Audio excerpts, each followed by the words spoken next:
1932 से लेकर 1914 के दौर के आंदोलनों में समाज की पीड़ा और प्रतिरोध के स्वर एक साथ गूंजे, जिन्हें दबाने के लिए अंग्रेजों ने अपनी पूरी ताकत झोंक दी। लोगों को यातनाएं देने के लिए पुलिस चौकियां बनवा दी, लेकिन धरती के साहसी वीरों ने अंग्रेजों को बता दिया कि वो उनके गलत इरादे को यहाँ भी कामयाब नहीं होने देंगे। उन्हीं वीरों में से एक थे वीर बुद्धू भगत। रांची जिले के गांव सिलगाई के निवासी वीर बुद्धू भगत ने गोमुंडा उराव विद्रोह, जिसे कोल विद्रोह कहा गया, उसमें बड़ी भूमिका निभाई।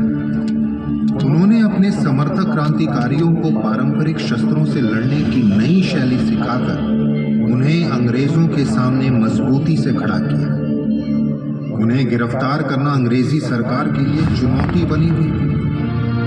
एक बार जब अंग्रेज सरकार इन्हें गिरफ्तार करके चिरोया ले जा रही थी, तब सूर की आंधी ने अंग्रेजों का खेल बिगाड़ दिया।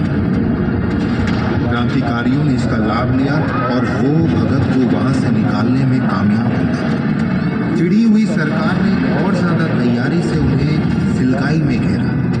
यहाँ उनके तीनों पुत्र उदयकरण, जलधर, गिरिधर, बेटियां रुनिया झुनिया एवं भाई भतीजे लगभग 150 से 200 क्रांतिकारियों की शहादतों के बाद क्रूरतापूर्वक वीर बुद्धू भगत का सर कलम कर दिया।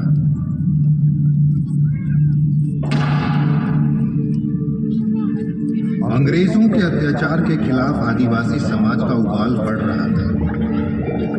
इन्हीं दिनों क्रांति की धारा में एक नाम और जुड़ा, गंगा नारायण सिंह। इन्होंने भूमिज समाज को संगठित करके अत्याचारी सरकार को अपनी धरती से उखाड़ने का बीड़ा उठाया।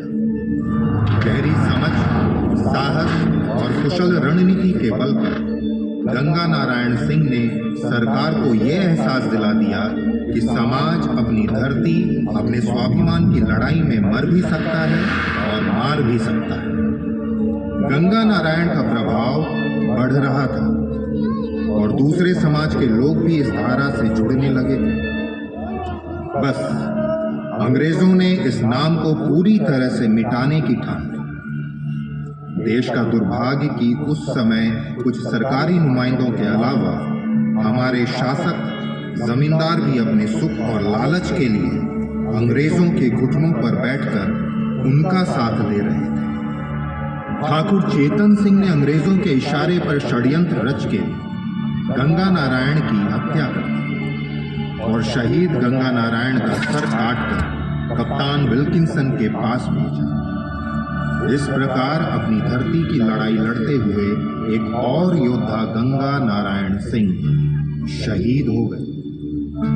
1831-32 के क्रांति के इस दौर में गोमुंडा समाज का बड़ा योगदान रहा है। इस समाज के गोमुंडा उराव उलगुलान की कमाल संभाली सिंधभूम जिले के एक गांव राजबासा के पोटोह ने। पोटोह ने अपने साथ देवी हो, गोरा हो, नारा हो, बड़ाई हो और भुगनी हो जैसे योद्धाओं को जोड़कर अंग्रेजों के खिलाफ आंदोलनकारियों की एक फौज बनाई। ये फौज अंग्रेजों को बड़ा नुकसान पहुंचा रही थी। 18 नवंबर 1837 को सिरिंसिया घाटी में अंग्रेजी सरकार और फौज के बीच एक बड़ी लड़ाई हुई। इस लड़ाई में कुछ आंदोलनकारी तो शहीद हुए, लेकिन कई सिपाही भी मारे गए। आंदोलनकारियों की इस तरह से उग्र होकर बर्ताव करने की ये पहली घटना थी। शिकस्त से मार खाई सरकार तिलमिला उठी। उस सरकार ने समाज पर अपने अत्याचार बढ़ा दिए, लोगों को यातनाएं दी गई।